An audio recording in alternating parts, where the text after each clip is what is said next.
Hello दोस्तों, आप सबका मेरे चैनल में स्वागत है। दोस्तों, हम लोग डिस्कस कर रहे थे एटॉमिक स्ट्रक्चर। उसमें हम लोगों ने 2 लेक्चर डिस्कस कर लिया है। ये आज 3rd लेक्चर है। इसमें हम लोग डिस्कस करेंगे हाइड्रोजन स्पेक्ट्रा। क्या डिस्कस करेंगे? Hydrogen spectra. तो क्या होता है हाइड्रोजन स्पेक्ट्रा? एक्चुअली हाइड्रोजन के पास आपको पता है एक ही इलेक्ट्रॉन होता है। जब उसे हम बाहर से एनर्जी देते हैं तो क्या होता है, वो एनर्जी एब्जॉर्ब करके हाई एनर्जी लेवल में जाता है। और जब वो हाई एनर्जी लेवल से लोअर एनर्जी लेवल में इलेक्ट्रॉन वापस आएगा तो क्या करेगा? इलेक्ट्रोमैग्नेटिक रेडिएशन इमिट करेगा। क्या करेगा? इलेक्ट्रोमैग्नेटिक रेडिएशन इमिट करेगा और इसी से स्पेक्ट्रा फॉर्म होता है। तो हम लोग पढ़ते हैं क्या है? Electron of hydrogen atom present in first orbit when energy is applied to this electron it goes to high energy level depend upon amount of energy absorb.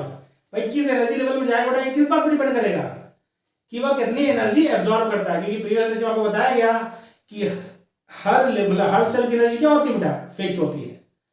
तो जिस मान लो सेल नंबर 1 से वो सेल नंबर 5 में जाना जाता है तो E5 माइनस E1 के बराबर एनर्जी एब्जॉर्ब करेगा, तब वो कहाँ जाएगा? E5 में जाएगा।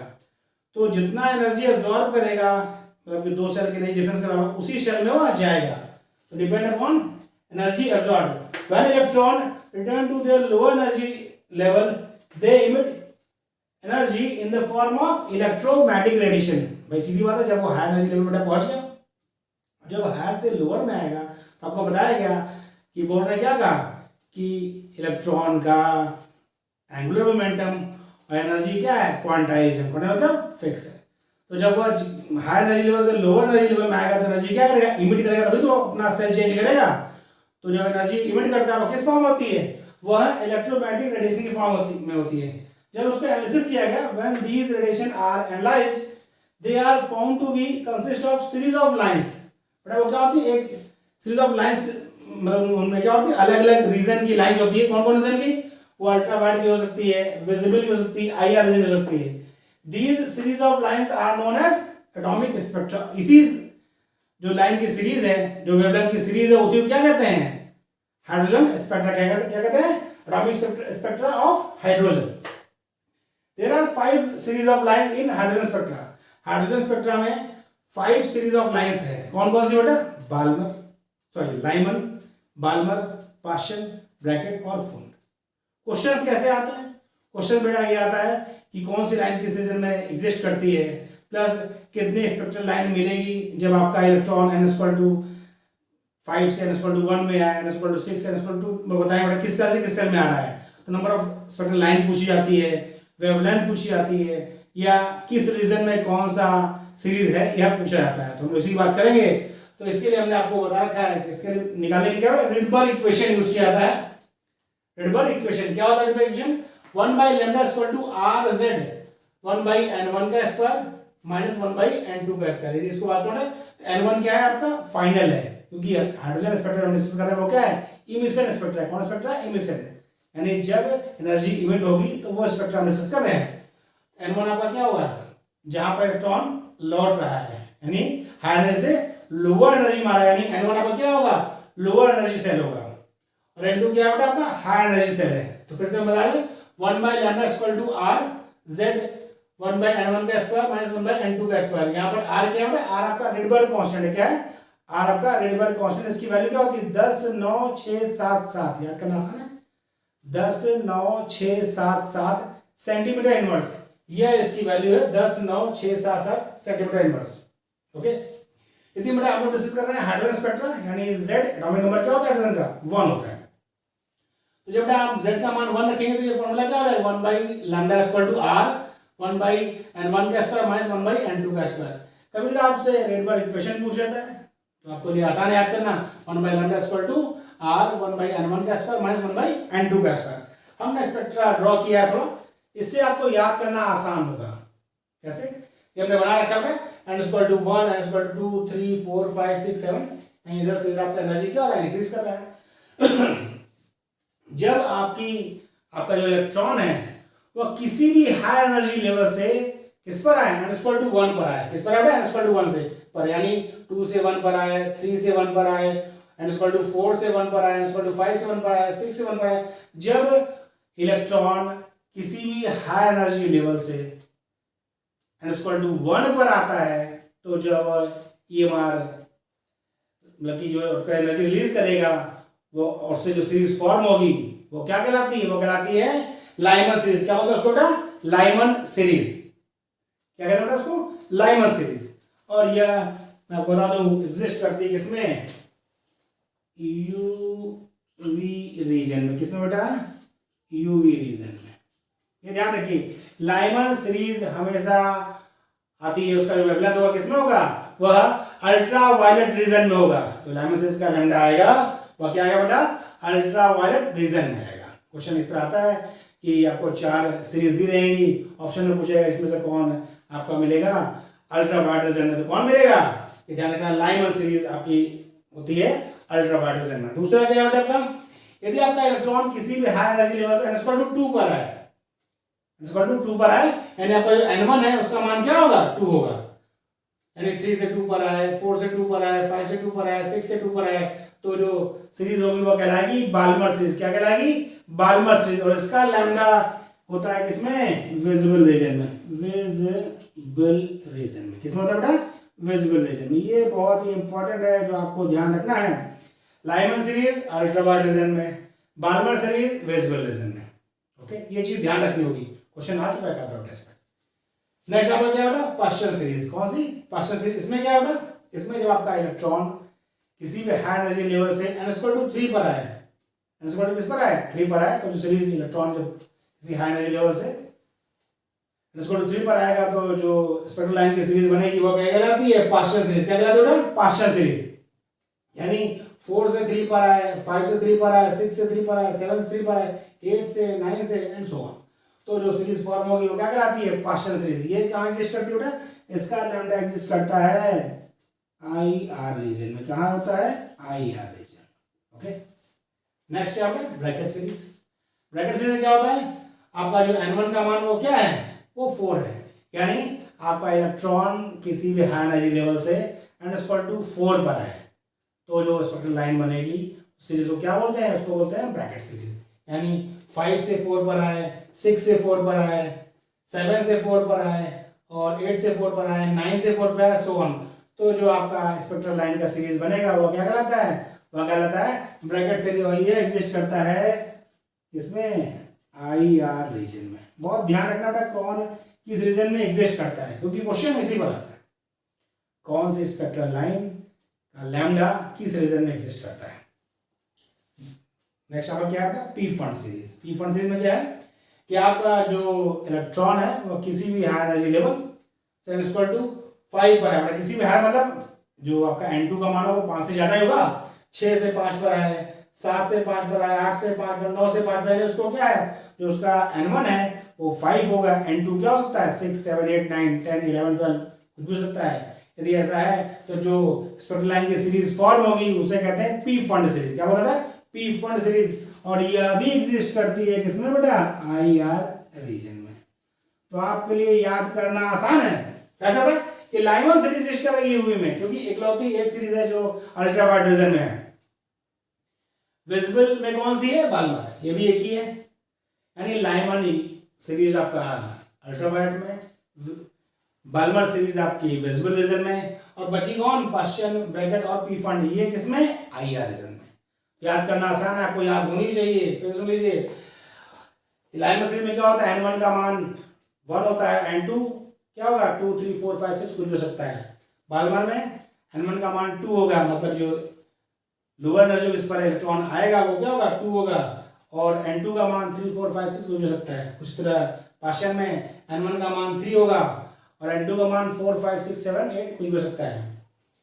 ब्रैकेट में क्या होगा? n1 का मान 4 होगा और n2 का मान 5, 6, 7, 8, 9, 10 कुछ भी हो सकता है। पी फंड में n1 का मान 5 होगा और n2 का मान 6, 7, 8, 9, 10 कुछ भी हो सकता है। तो ये बेटा आपको सीरीज यदि आपने दिमाग में है तो आप आराम से क्वेश्चन कर सकते हैं कि कौन सी सीरीज में n1 का मान क्या होगा, n2 का मान क्या होगा। पहला ये ध्यान रखना है। दूसरा ध्यान रखना है कौन सी सीरीज किस रीजन में एग्जिस्ट करती है। ओके बेटा, फिर लास्ट में हमने नाम लिख रखा है, समझिए उसको, ये भी ध्यान रखना है। क्वेश्चन इस तरह से पूछा जाता है, एक अलग टर्मिनोलॉजी है बेटा। किसी भी सीरीज की फर्स्ट लाइन जो होगी, किसी भी सीरीज की फर्स्ट लाइन क्या कहलाती है? Alpha line. क्या बोलते हैं उसको? Alpha line. दूसरी लाइन बीटा लाइन, तीसरी गामा, चौथी डेल्टा एंड सो ऑन। यानी ये जो लाइन आपकी बालमर ये भी अल्फा है, ये वाली बीटा, ये वाली गामा, ये वाली डेल्टा है। पर्सन में ये जो पहली वाली दिख रही है आपको, मैं फिंगर से दिखा रहा हूँ। पर्सन के लिए ये अल्फा है, ये वाली बीटा, ये वाली डेल्टा है, सॉरी ये वाली गामा, ये वाली डेल्टा है। ब्रैकेट के लिए ये वाली alpha line, beta gamma delta, alpha beta gamma. Okay, तो किसी भी सीरीज की जो फर्स्ट लाइन होगी, यानी उसको जो लोअर लेवल से जस्ट ऊपर वाले से यदि आएगी तो फर्स्ट लाइन हुई, फर्स्ट लाइन होती है अल्फा, सेकंड लाइन को बीटा लाइन बोलते हैं, थर्ड लाइन को गामा, फोर्थ को delta and so on. Okay, इसे कॉपी कर लिया बेटा। फिर हम लोग ये करके आपको सबका फॉर्मूला बताते हैं, क्योंकि फॉर्मूला आपको याद रहेगा तो क्वेश्चन आप कर सकते हैं। कॉपी कर ली, इसका स्क्रीनशॉट ले लीजिए, इसलिए हमने पहले से ही रखा था ताकि थोड़ा हमारा समय बच जाए। इसका स्क्रीनशॉट ले लीजिए बेटा, कॉपी कर लीजिएगा। ले लीजिए बेटा। पढ़े यदि आप हमारा वीडियो पहली बार देख रहे हैं तो हमने ये थर्ड लेक्चर है, इससे पहले हमने 2 लेक्चर एटॉमिक स्ट्रक्चर और दे रखे हैं, वो हमारे प्लेलिस्ट में अवेलेबल है यूट्यूब चैनल के, वहाँ से आप उसे देख सकते हैं, क्योंकि उसको देखेंगे उसके बाद ही ये लेक्चर को समझ में आएगा। तो यदि अभी तक आपने हमारे चैनल को सब्सक्राइब नहीं किया है तो प्लीज़ सब्सक्राइब करें, ताकि आपको हमारे वीडियो का अपडेट मिलता रहे।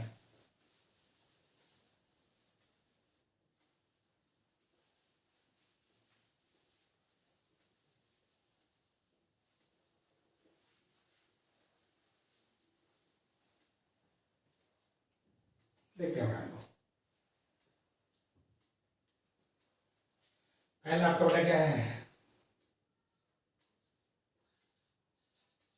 लाइमन। फर्स्ट हमारी क्या है? Lyman series. इसमें आपको ध्यान रखना है, ये किसमें होती है? ये होती है अल्ट्रा वायलेट रीजन में। ये सबसे इम्पोर्टेंट चीज़ है जो आपको ध्यान रखनी है। फिर उसके बाद इसका जो इसके लिए जो रेडबर्ग इक्वेशन होगा वो क्या होगा? R 1/1 का स्क्वायर माइनस 1/n2 का स्क्वायर, जिसमें n2 का मान 2, 3, 4 एंड सो ऑन। यानी इसको हम बात करें तो ये 1/λ इक्वल टू क्या हो जाएगा? R 1 माइनस 1/n2 का स्क्वायर। ओके, ये होगा इसका रेडबर्ग इक्वेशन इसके लिए। ओके, यहाँ तक बात क्लियर है? और समझते ही बड़े आराम से। फॉर फर्स्ट लाइन यानी हम बात कर रहे हैं अल्फा लाइन की, इसकी बात कर रहे हैं अल्फा लाइन की। तो अल्फा लाइन के लिए n2 का मान क्या होगा? इस सीरीज के लिए n2 का मान होगा 2। क्या होगा बेटा? 2। तो देखिए 1/λ इक्वल टू क्या हो जाएगा? R 1 माइनस 1/2 का स्क्वायर, ये कितना हो जाएगा? R 1 minus 1/4। ओके, 1/λ। तो लैम्डा इक्वल टू क्या होगा बेटा? लैम्डा इक्वल टू हो जाएगा, ये आप देखिए 4 माइनस 3, तो ये क्या हो जाएगा? 3/4, और लैम्डा पड़ जाएगा तो 4/3R। बेटा 4/3R। जो फर्स्ट लाइन होगी उसका लैम्डा क्या होगा लाइमन के लिए? 4/3R। तो किसी भी सीरीज के लिए पूछे आप सॉल्व कर सकते हैं, बस उसका आपको n1 n2 का मान याद होना चाहिए। बेटा कॉपी कर लिया आपने, इसको हम हटा देते हैं। फिर इसमें आपको एक चीज और बताते हैं। तो दूसरा क्वेश्चन से कब होता है वो आपका है, तुमने फर्स्ट लाइन के लिए बताया या अल्फा लाइन के लिए? किसी भी सीरीज के लिए अल्फा लाइन क्या है? उसकी फर्स्ट लाइन होगी वो क्या कहलाती है? Alpha line. सेकंड लाइन क्या कहलाती है बेटा? Beta line. Third gamma line. Fourth delta. तो आपसे इस तरह भी क्वेश्चन पूछ सकता है कि लाइमन सीरीज की अल्फा लाइन के लिए लैम्डा की वैल्यू बताइए या बीटा लाइन के लिए बताइए, तो आप कर सकते हैं।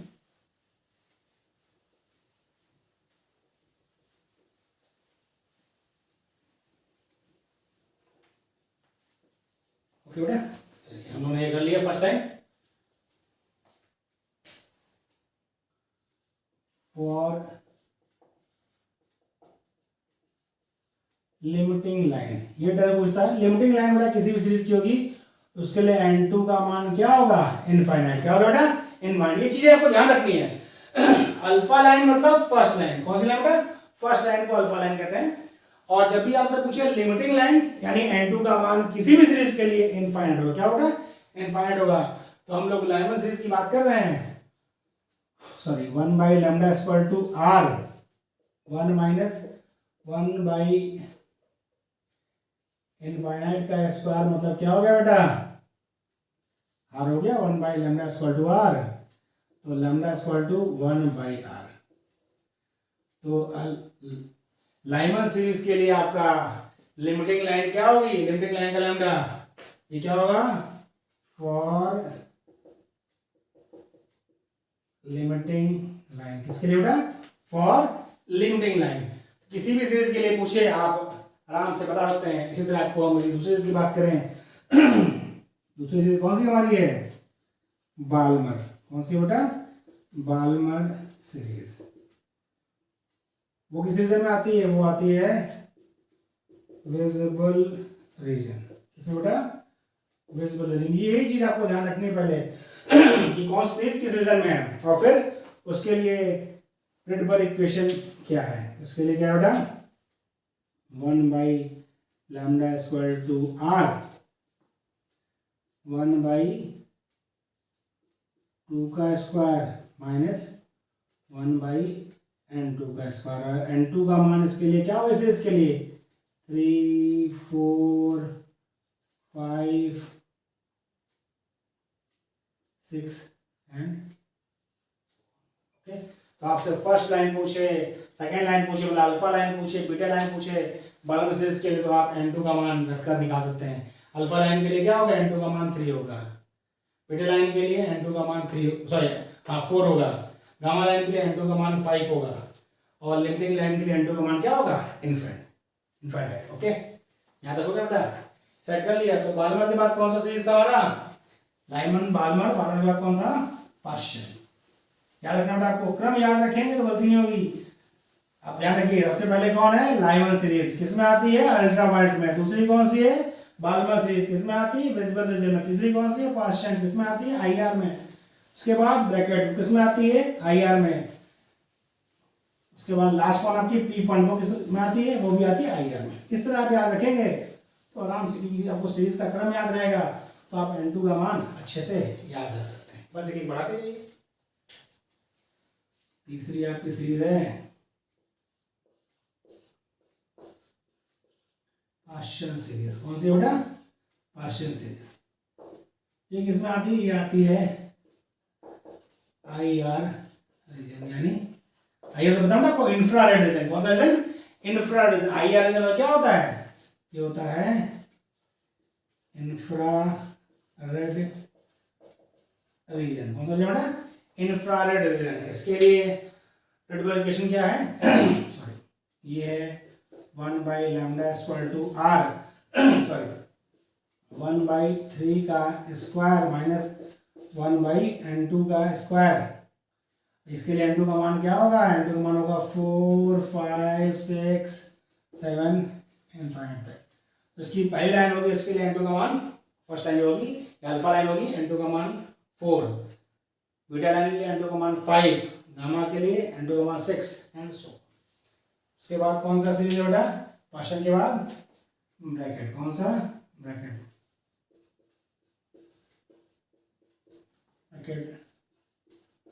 सीरीज। ये किस रीजन में आती है बेटा, ये भी आती है, इसका वैल्यून किसमें होता है, इसका वैल्यून भी इंफ्रारेड रीजन में होता है। और इसके लिए रेडिबल कांस्टेंट, रेडिबल इक्वेशन क्या है, 1 by lambda equal to r, 1 by 4 का स्क्वायर माइनस 1 बाई n2 का स्क्वायर। और यहाँ पर n2 का मान क्या होगा, n2 का मान होगा 5 6 7 8 इनफाइनाइट तक। हाँ तो बेटा इनफाइनाइट तक। तो आपको याद हो गया, लाइमन के लिए, बाल्मर के लिए, पास्कल के लिए, ब्रैकेट के लिए। और लास्ट आपकी क्या है, पी फंड सीरीज। कौन सी बेटा, फिफ्थ पी फंड सीरीज। आपकी सबको सभी सीरीज के लिए रेडबर्ग इक्वेशन वो किस रीजन में एग्जिस्ट करती है, कौन सी अल्फा लाइन होगी, कौन सी बीटा लाइन होगी और लिमिटिंग लाइन क्या होगी, ये चीज़ यदि याद है तो हाइड्रोजन स्पेक्ट्रा क्वेश्चन हो जाते हैं। ठीक, दूसरे टाइप क्वेश्चन हम आगे डिस्कस करेंगे। ये क्वेश्चन आपको हो जाएंगे, इसमें क्या होता है, ये भी होता है आपका IR रीजन में, किसमें होता है IR रीजन में, और इसके लिए आपका क्या है, रेडबर्ग इक्वेशन है 1/λ = R 1/5 का स्क्वायर माइनस 1/N2 का स्क्वायर, और N2 का मान क्या होगा, N2 का मान होगा 6 7 8 9 10 इनफाइनाइट। कहाँ तक बेटा, इनफाइनाइट। तो आपने सीखा लाइमर सीरीज किसमें एग्जिस्ट करती है, अल्ट्रावायलेट में, बाल्मर वेस्टवेल में, पाश्चन IR में, ब्रैकेट IR में, पी फंड IR में, और सभी के लिए आपने रेडबर्ग इक्वेशन भी सीखा। बेटा कॉपी कर लीजिए, फिर हम आगे इसमें स्पेक्ट्रम और चीज़ें बताएं आपको कि क्या चीज़ें पूछी आती हैं और कैसे हम लोग करेंगे। ले रहे हो स्क्रीनशॉट।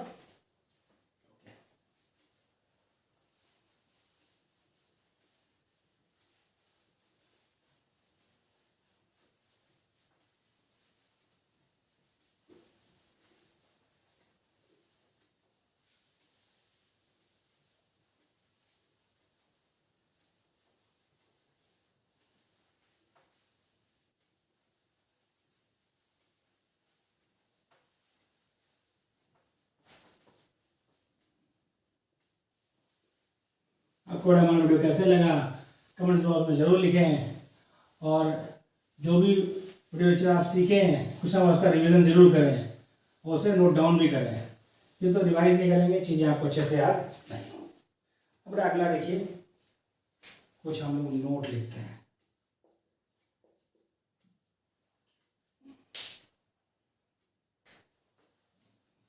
पहला note, if electron jumps from higher energy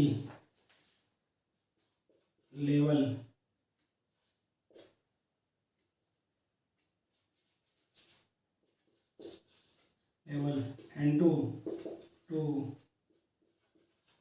lower energy level N1, then number of spectral line, बहुत ध्यान से बेटा आपसे पूछा गया आता है, आपको बताया जाएगा कि इलेक्ट्रॉन आपका जो हाइड्रोजन स्पेक्ट्रम में है वो N2 लेवल को इसका नंबर दिया जाएगा, हाई एनर्जी लेवल है, उससे N1 लेवल में मूव करता है तो कितनी स्पेक्ट्रल लाइन मिलेगी। उसके लिए एक फॉर्मूला है, बहुत ध्यान से याद रखिए, वो क्या होता है, delta N into delta N plus 1/2। बहुत ही इंपॉर्टेंट फॉर्मूला जिससे आप क्वेश्चन कर सकते हैं। यहाँ पे डेल्टा N कैसे निकालेंगे, डेल्टा N इक्वल टू होगा N2 माइनस N1, मतलब हाई एनर्जी लेवल से लो एनर्जी लेवल को घटा देंगे तो आपको मिल जाएगी क्या, नंबर ऑफ स्पेक्ट्रल लाइन का फॉर्मूला क्या होता है, delta N into delta N plus 1/2। एक क्वेश्चन करते हैं हम इस पे तो आपको चीजें और समझ आएंगी। क्वेश्चन क्या होता है, number of spectral line obtained, number of spectral line obtained when electron moves from n equal to 5 to n equal to 1, यानी कितनी स्पेक्ट्रल लाइन मिलेगी या प्राप्त होगी जब इलेक्ट्रॉन आपका n equal to 5 से n equal to 1 में जाता है। तो गुड है, उसका सोल्यूशन कैसे करेंगे, सॉल्व कैसे करेंगे, देखिए सबसे पहले आपको निकालना डेल्टा एन। डेल्टा एन क्या होगा, डेल्टा एन इक्वल टू था आपका हाई एनर्जी लेवल कौन है 5, एन इक्वल टू 5 बराबर आपको पता है, जैसे नंबर ऑफ सेल्स बढ़ती जाएगी एनर्जी क्या हो जाएगी, बढ़ती जाएगी। तो 5 माइनस 1 क्या होगा बेटा 4, डेल्टा एन का मान आपको मिल गया 4 है। तो आपको फिर पता है number of spectral line equal to क्या है फॉर्मूला देखिए, delta n into delta n plus 1/2। Formula क्या था बेटा आपका, delta n into delta n plus 1/2 पूरे का बेटा है। ध्यान रखिए आप बीच मत लगा दिए, ध्यान रखिए होल है आपका। तो क्या है बेटा 4 इंटू 4 प्लस 1/2 कितना है बेटा 4 प्लस 1 5 इंटू 4 20/2 मतलब 10 कितना होगा 10। कितनी स्पेक्ट्रल लाइन मिली 10 स्पेक्ट्रल लाइन आपको प्राप्त होगी जब इलेक्ट्रॉन मूव करे एंड इक्वल टू 5 से एंड इक्वल टू 1। ओके बहुत आसान है, आप फिर इसको पूरा ड्रॉ नहीं करना है, सिंपली ये फॉर्मूला आपको याद है, ये क्वेश्चन सेकंड्स में आपसे हो जाएगा। ओके दूसरा नंबर देखिए क्या है, नोट सेकंड जो आपको ध्यान में है, if number of orbit is n then number of spectral line in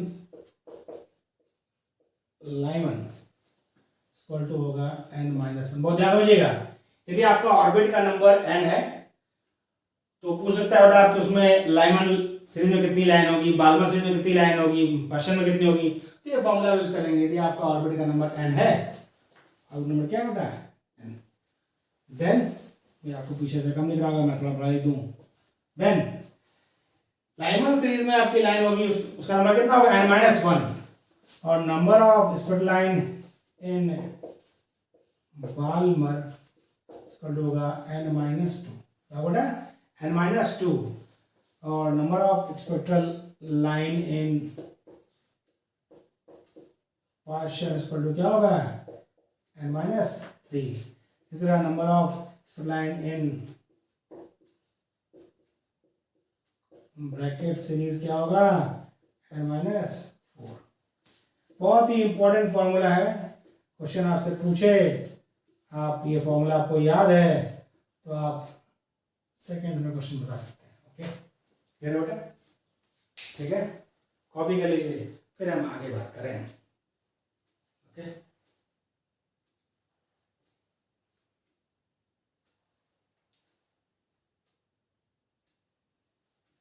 copy कर लिया बेटा, हाँ दूं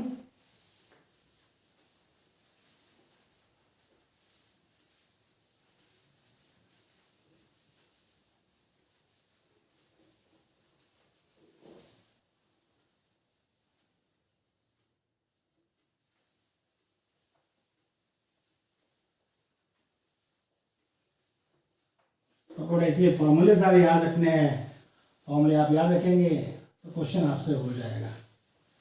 उसका तरीका ये है कि आप बार बार पढ़िए, वीडियो को देखिए, फिर अपना एक शॉर्ट टर्म नोट्स बनाइए और उसको बार बार पढ़िए। जब चीज़ें बार बार पढ़ेंगे तो आपको धीरे चीज़ें याद हो जाएंगी। ओके तो हम डिस्कस करते हैं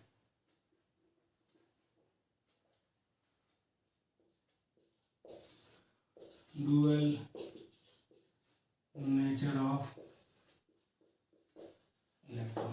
क्या है डुअल नेचर ऑफ इलेक्ट्रॉन क्या है भाई, बोर्ड ने कंसीडर किया, बोर्ड का कहना था कि electron behave as particle nature, electron behave as particle nature, लेकिन पाया गया बेटा क्या electron behave as also wave nature. इसका मतलब कि ये क्या हुआ कि जो आपका इलेक्ट्रॉन है वो बोथ पार्टिकल और वेव नेचर शो करता है, इसी को कहते हैं डुअल नेचर ऑफ इलेक्ट्रॉन। यानी क्या कहना चाह रहा है हम, bourse considers electron as behave as particle nature, but also have wave nature. क्या बेटा, यानी बोर्ड का कहना था इलेक्ट्रॉन पार्टिकल नेचर शो करता है, लेकिन ऐसा पाया गया कि इलेक्ट्रॉन वेव नेचर शो करता है। तो दिस काइंड ऑफ बिहेवियर, इसका मतलब इसको पढ़ा, this kind of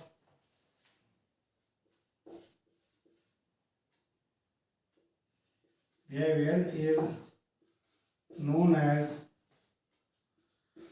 dual nature of electron. क्या बोलते हैं इसको बेटा? डुअल नेचर ऑफ, क्या बोलते हैं? इलेक्ट्रॉन का डुअल नेचर। आगे आगे प्रूफ हुआ, तभी तो आपका डी ब्रॉगली इक्वेशन है। डी ब्रॉगली इक्वेशन हम लोग क्या करते हैं? डी ब्रॉगली इक्वेशन में हम लोग इलेक्ट्रॉन को एज अ वेव मानते हैं। डी ब्रॉगली ने क्या किया? इलेक्ट्रॉन का एज अ वेव निकाल के उसका क्या होता है? वेव लेंथ होता है। क्या होता है? Wave length. और बहुत इंपॉर्टेंट इक्वेशन है, उस पर क्वेश्चन आते भी हैं, हम उसी की बात करेंगे। नेक्स्ट डालिए, बहुत इंपॉर्टेंट क्वेश्चन बेटा, उस पर न्यूमेरिकल्स भी आते हैं और डायरेक्ट इक्वेशन पूछी जाती है। डी ब्रॉगली इक्वेशन, ये बहुत ही इंपॉर्टेंट है, बहुत बहुत इंपॉर्टेंट। क्या है बेटा? ये फॉर मूविंग इलेक्ट्रॉन, ये होता है बेटा लैम्डा इक्वल टू होता है h बाई पी। क्या होता है? h बाई पी या h बाई एम वी। ये क्या है बेटा आपका? De Broglie equation. क्या है बेटा आपका? De Broglie equation. यहाँ पे लैम्डा क्या है? लैम्डा है डी ब्रॉगली वेवलेंथ। ये आपसे जब पूछी जाएगी डी ब्रॉगली वेवलेंथ बताइए, इसके मतलब आपको क्या करना है? Lambda equal to h by p या h बाई एम वी। यहाँ पे p क्या है? p आपका है मोमेंटम ऑफ इलेक्ट्रॉन। m क्या है? m आपका है मास ऑफ इलेक्ट्रॉन। कितनी वैल्यू होती है इसकी? वैल्यू होती है 9.1 इंटू 10⁻31 किलोग्राम। ओके, फिर v क्या है बेटा? v आपका है वेलोसिटी ऑफ, क्या बेटा v आपका? Velocity of electron. Okay, de Broglie equation directly कई बार पूछी गई, सीधे सीधे इक्वेशन पूछा गया है। कई इक्वेशन लिखी है, उसमें पूछा कि कौन सी डी ब्रॉगली इक्वेशन है, और इसका एक अदर फॉर्म है, वह भी पूछा जाता है। तो इसको हम लोग नोट में करके लिखेंगे। कैसे बेटा? आपको बता बेटा कि काइनेटिक एनर्जी यदि हम बात करें के ई, काइनेटिक एनर्जी इक्वल टू क्या होता है? वो इक्वल टू होता है 1/2 mv²। आपको पता है 1/2 mv² होता है काइनेटिक एनर्जी। तो यदि इसको हम क्रॉस मल्टीप्लाई करें तो mv² इक्वल टू 2ke करें, कोई दिक्कत? 1/2ke। देखिए ये इधर क्रॉस मल्टीप्लाई हो गया, ये तो हो गया, mv² में इधर ले आया, 2ke हो गया। अब देखिए इसमें करते हैं हम मल्टीप्लाई बाई एम। हम m से इसमें मल्टीप्लाई कर दें, m से मल्टीप्लाई करेंगे तो क्या हो जाएगा? ये हो जाएगा आपका m² v² भाई mv² पहले था, क्या हो गया? m² हो गया। तो ये आपका क्या हो जाएगा? 2m ke। बहुत ध्यान समझिए बेटा, क्योंकि आपको वहां जो मिलेगा ऑप्शन उसमें आपको चीज ध्यान रखनी है। क्या बेटा? m का हमने मल्टीप्लाई किया तो पूरे मल्टीप्लाई होगा। ये mv² था, m से मल्टीप्लाई किया तो m² v² हो गया।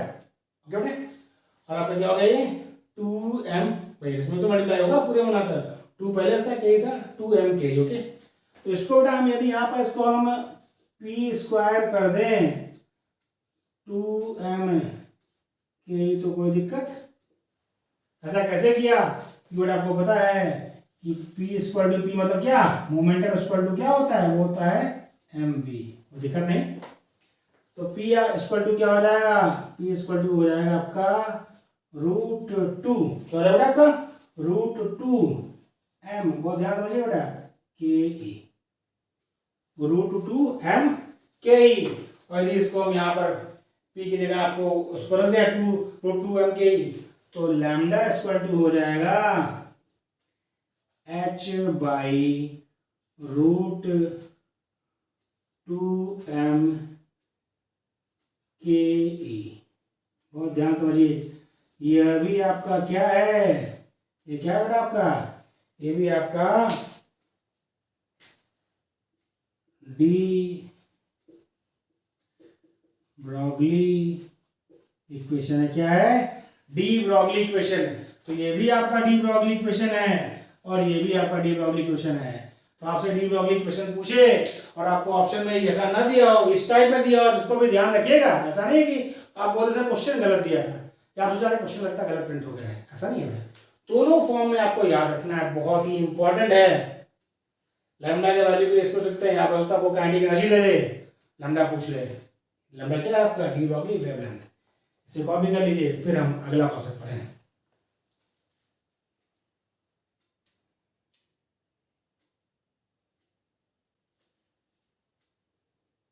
कॉपी कर लिया बेटा, वाला कॉपी कर लिया।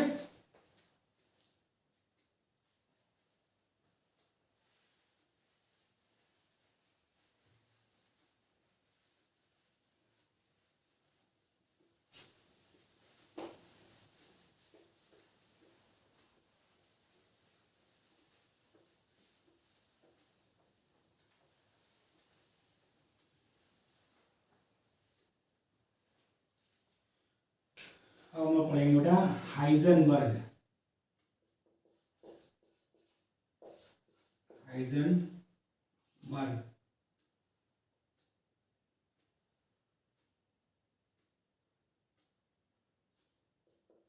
Heisenberg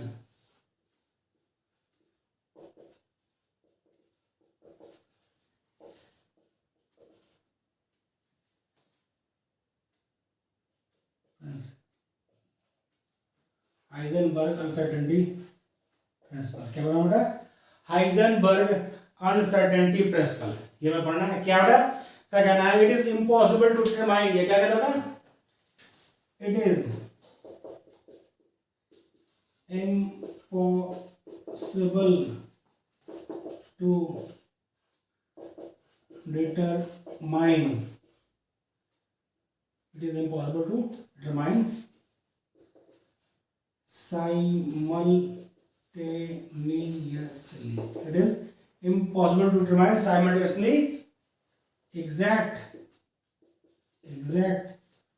position.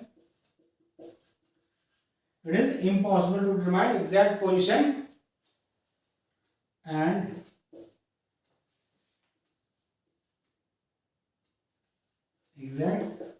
momentum या और velocity, exact position and momentum or velocity of moving electron, of moving exact position and exact exact यहाँ पर exact इसमें exact position and exact momentum of moving electron। क्या कह रहा है, इसका क्या कहना है, ये जो आपका हाइजेनबर्ग अनसर्टेनिटी प्रिंसिपल ये कहता है कि कभी भी क्या, यानी कभी भी आप, यह संभव है ही नहीं कि किसी भी मूविंग इलेक्ट्रॉन के लिए उसकी पोजीशन और उसका मोमेंटम या वेलोसिटी एग्जैक्टली बता सकें। यदि एक में एग्जैक्ट होगा, दूसरे में क्या होगा, एरर होगा। ऐसा कभी नहीं सकता कि आप किसी भी मूविंग इलेक्ट्रॉन के लिए या किसी भी इलेक्ट्रॉन के लिए एग्जैक्ट पोजीशन उसकी और एग्जैक्ट मोमेंटम एक साथ बता दें। साइमल्टेनियसली मतलब क्या होता है, साथ साथ। यानी बेटा क्या कह रहा है, it is impossible to determine simultaneously exact position and exact momentum और वेलोसिटी ऑफ मूविंग इलेक्ट्रॉन। ऐसा कभी नहीं होगा कि आप कभी भी किसी इलेक्ट्रॉन के लिए एक साथ उसकी पोजीशन और मोमेंटम सही बता सके। तो इसका पहली बात तो ये आपको याद होना चाहिए। दूसरा इसका मैथमेटिकल एक्सप्रेशन तो कई बार पूछा चुका है। क्या बेटा वो है, लिख रहे हैं, इसको आप ध्यान रखिए, बहुत important. Delta x into delta p is greater than equal to h by 4 pi. क्या बेटा, delta x into delta p is greater than equal to h by 4 pi. ध्यान रखिए, बहुत इंपॉर्टेंट है। कई बार डायरेक्ट फॉर्मूला पूछा गया, ऑप्शन में दिया रहेगा, आपको थोड़ा वेरिएशन कर देगा तो आपको फॉर्मूला इसका हाइजेनबर्ग प्रिंसिपल का मैथमेटिकल एक्सप्रेशन है। ये क्या है? ये क्या है? Mathematical expression. ये आपको ध्यान रखना चाहिए। दूसरा ऐसे क्या सकते हैं बेटा, इसको इस तरह लिख सकते हैं delta x into m delta v, क्योंकि मास तो फिक्स होता है, वेरी क्या करेगा उसकी वेलोसिटी। तो बेटा डेल्टा पी क्या था? डेल्टा पी क्या था? Uncertainty in momentum. तो उसे कहते हैं एम डेल्टा वी, ये हो जाएगा आपका greater than equal to h by 4 pi. इस फॉर्म में मिल सकता है आपको क्वेश्चन, मतलब इक्वेशन इस फॉर्म में। सकता दूसरा क्या है आपको, ये इस फॉर्म में मिल सकता है delta x into delta v greater than equal to h by 4 pi m. बड़ा तीनों में से किसी फॉर्म में आपको इक्वेशन मिल सकती है कि कौन सी हाइजेनबर्ग एसेंडिंग प्रिंसिपल है। तो आपको तीनों ही इक्वेशन याद रखनी है। और याद ध्यान रखिए बेटा, जब आपको न्यूमेरिकल मिलेगा तो आप उसे इक्वल टू करके करेंगे, क्योंकि ये क्या है delta x into delta p is greater than equal to h by 4 pi. जब न्यूमेरिकल करेंगे तो उसे इक्वल टू करके करेंगे। और जब प्रिंसिपल पूछेगा इन तीनों को आपको याद रखना है, ये तीनों में से कोई भी आपको ऑप्शन मिल सकता है। आप आसानी से कर सकते हैं, ये आपको एक याद रहेगा तो आप बाद में वैरी कर लेंगे। Delta x into delta p is greater than equal to h by 4 pi. Delta p क्या होता है? M delta v. ये हो गया बेटा। फिर ये एम ने आर्ट्स मूव कर दिया, तो delta x into delta v greater than equal to h by 4 pi. यह तीनों ही क्या है बेटा? हाइजेनबर्ग अनसर्टेनिटी प्रिंसिपल है, जो यह कहता है कि कभी भी एक साथ किसी इलेक्ट्रॉन की पोजीशन और मोमेंटम सही सही नहीं निकाल सकते। सही सही एक साथ पोजीशन और मोमेंटम किसी इलेक्ट्रॉन का नहीं निकाल सकते, या मोमेंटम या वेलोसिटी नहीं निकाल सकते। यदि एक सही होगा तो दूसरे में क्या होगा? एरर होगा। क्या होगा बेटा? एरर होगा, अनसर्टेनिटी होगी। देखिए यहाँ पे डेल्टा एक्स क्या है बेटा आपका? डेल्टा एक्स है अनसर्टेनिटी इन पोजीशन। क्या है बेटा? अनसर्टेनिटी इन पोजीशन। डेल्टा पी क्या है?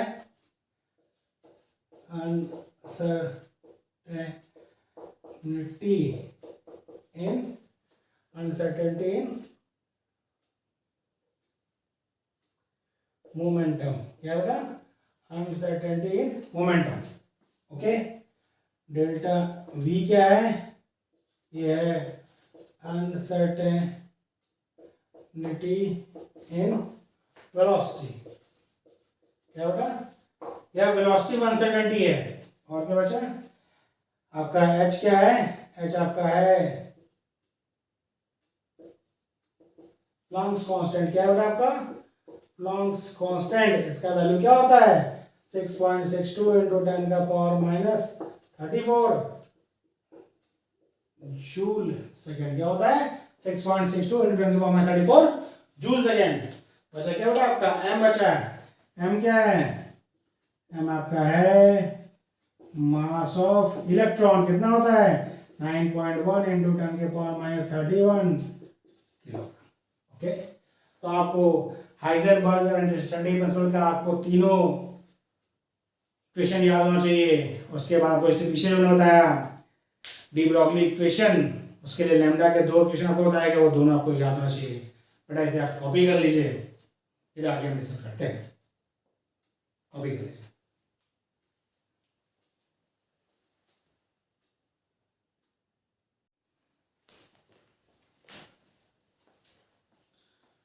हाँ बेटा, हम लोग डिस्कस करते हैं मॉडर्न अप्रोच। यानी इससे पहले हम लोग बोर मॉडल पढ़ा, और ये एटॉमिक मॉडल क्या है? यह बताता है कि इलेक्ट्रॉन आपका वेव और पार्टिकल दोनों नेचर शो करता है। और इस मॉडल क्या कहते हैं? ये मॉडल कहता है वेव मैकेनिकल मॉडल। क्या कहता है मॉडल?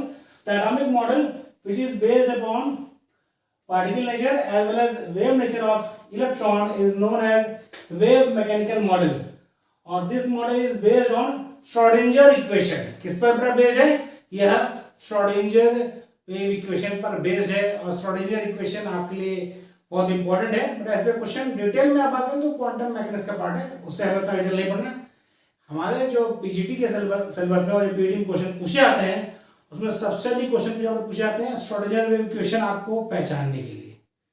श्रोडिंगर वेव इक्वेशन पहचानने के लिए आपको दिया रहेगा which of the following is Schrodinger wave equation, 4 option दिए रहेंगे।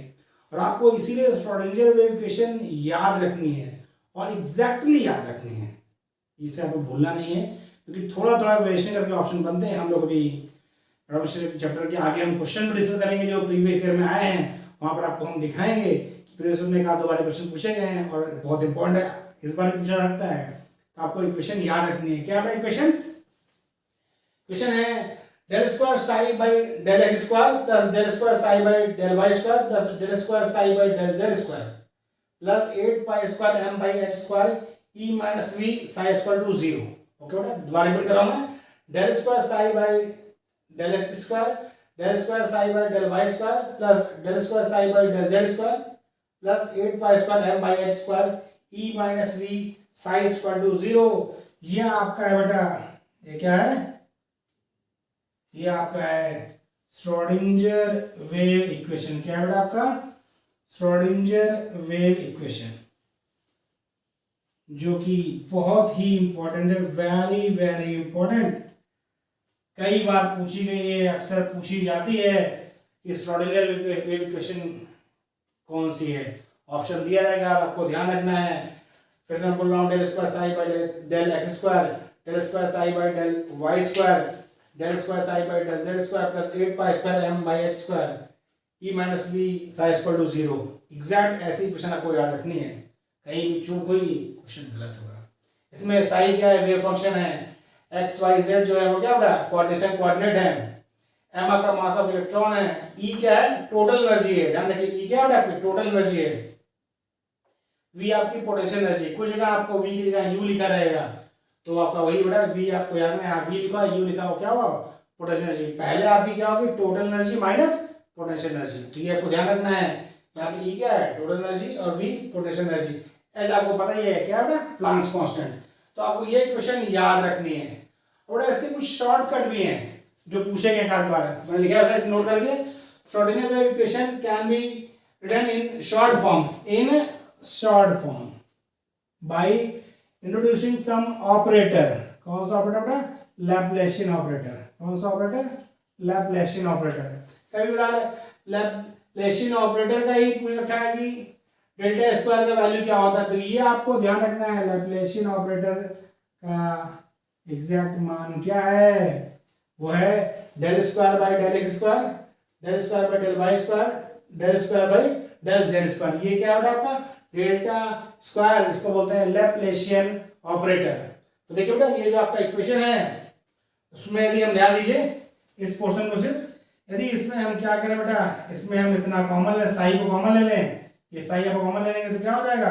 फिर आपका ये साई कॉमन लेंगे तो हो जाएगा क्या? Del square by del x square, del square by del y square, del square by del z square. ये हो देखिए, सब में साई है, तीनों में प्लस में है।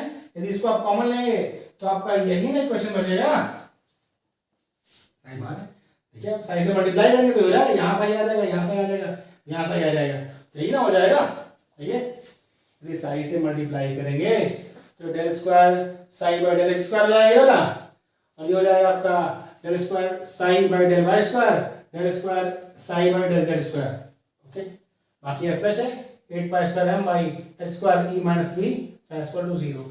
और अभी हमने आपको बताया कि लैप्लासियन इक्वेशन ऑपरेटर क्या होता है? लैप्लासियन ऑपरेटर होता है del square by del x square, del square by del y square plus del square by del z square. तो यही तो लिखा है ना आपका।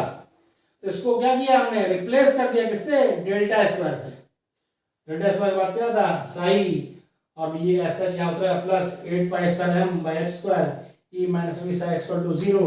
ध्यान रखिए बेटा, आपको बहुत बहुत इंपॉर्टेंट, ये भी आपका क्या है? ये भी आपका है श्रोडिंगर, क्या बेटा आपका? Schrodinger equation. क्या है बेटा? ये भी आपका श्रोडिंगर इक्वेशन है।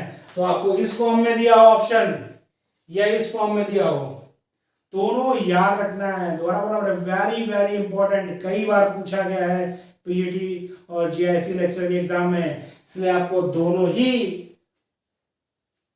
फॉर्मूले श्रोडिंगर इक्वेशन के याद होने ही चाहिए, याद होना ही चाहिए। ओके बेटा, क्योंकि आपके लिए एक एक क्वेश्चन की कीमत है। वहां आपसे थोड़ी सी चूक होगी तो आप सिलेक्शन से दूर होते जाएंगे, इसलिए आपको एक एक चीज को ध्यान रखना है, कई बार पढ़ना है और याद रखना है। फिर आपको क्या पूछता है, नोट 2 हमने इसलिए दिया, साई के बारे में पूछा है। साई का क्या मतलब, साई कुछ नहीं होता, psi is a wave function. Psi क्या है, एक वेव फंक्शन है, which may be regarded as amplitude function. क्या बेटा है, एम्पलीट्यूड फंक्शन की तरह इसको रिगार्ड किया था। It depends upon x y z coordinates, ये सिर्फ एक्स वाई जेड पर डिपेंड करता है, ऐसी कोई बहुत वैल्यू नहीं है, बस ये क्या है, एक वेव फंक्शन है जो इसको रिगार्ड करते हैं, कौन सा करते हैं, वेव फंक्शन में कौन सा, एम्पलीट्यूड फंक्शन है। ओके, दूसरा एक नोट आपको और लिखवाना है हमें, बताइए आपने इसे कॉपी कर लिए पहले, फिर हम नेक्स्ट नोट लिखवा लें, इसे कॉपी कर लिए। दोनों इक्वेशन आपको ध्यान रखनी है बेटा, बहुत बहुत इंपॉर्टेंट, मैं बार बार आपसे रिपीट कर रहा हूं कि आपको दोनों इक्वेशन याद रखनी है। इसका बहुत डिटेल में आपको जरूरत नहीं है, डिटेल में आपको नेटवर्क के सिलेबस में है, वहां पूछा जाता है। पीईटी के सिलेबस में आपका सिर्फ इक्वेशन है, आपको इक्वेशन इसकी याद होनी चाहिए, इसलिए मैंने आपको इक्वेशन ही सिर्फ लिखवाई है। डिटेल आपको नेट के सिलेबस में उसके में कोई बात नहीं करनी है, हमें सिर्फ उतना पढ़ना है जो पीएचडी के सिलेबस में है और पूछा जाता है। ओके बेटा, कॉपी कर लीजिए।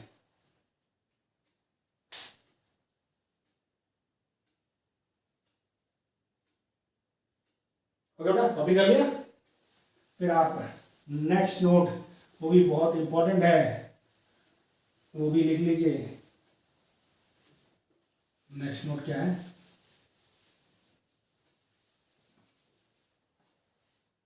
आपका ये